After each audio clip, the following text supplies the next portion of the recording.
बिहारमधली महत्त्वाची घडामोड नितीश कुमार यांनी मुख्यमंत्री पदाचा राजीनामा सोपवलेला आहे। राज्यपालांकडे त्यांनी मुख्यमंत्री पदाचा राजीनामा दिलेला आहे।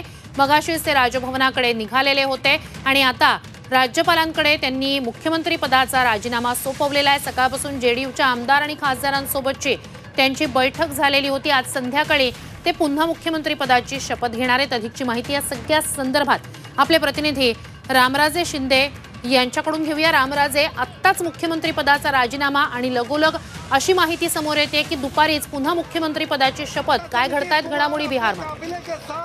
बिलकुल नेमकं लोकसभेच्या अगोदरच्या घडामोडी घडतायत आणि नितीश कुमार पुन्हा एकदा त्यांनी पलटी मारलेली आहे आणि भाजप सोबत ते येणार आहेत आणि भाजपचे सगळे नेते जे आहेत, विनोद तावडे असतील, राधामोहन सिंग असतील, इतर सगळे मोठे नेते आहेत जे आता भाजपच्या मुख्य कार्यालयामध्ये जमण्यासाठी सुरुवात झालेली आहे।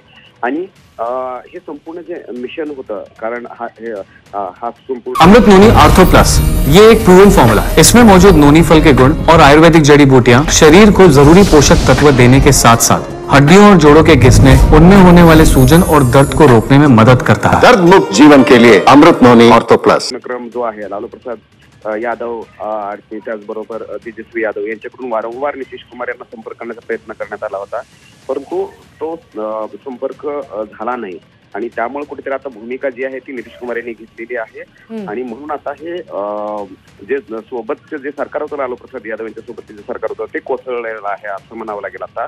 आणि इथून पुढे आता नवीन जे सरकार येणार आहे ते भाजप सोबत असणार आहे। त्यामुळे बिहारमध्ये पुन्हा एकदा अस्थिरता जी आहे ती निर्माण झालेली आहे। यामुळे आणखीन एक गोष्ट होते की नितीश कुमार जिकडे जातात तिकडे मुख्यमंत्री होतात आणि ते नेहमी सत्तेमध्ये राहतात, परंतु मुद्दा हाच आहे की लालू प्रसाद यादव किंवा तेजस्वी यादव यांच्या सोबत हे संपूर्ण खटके उडण्याचं काय कारण आहे आणि सरकारमधून बाहेर पडण्यासाठी त्यांना ही वेळ का आलेली आहे। परंतु भाजपने ती संधी साधलेली आहे असं स्पष्टपणे दिसतंय।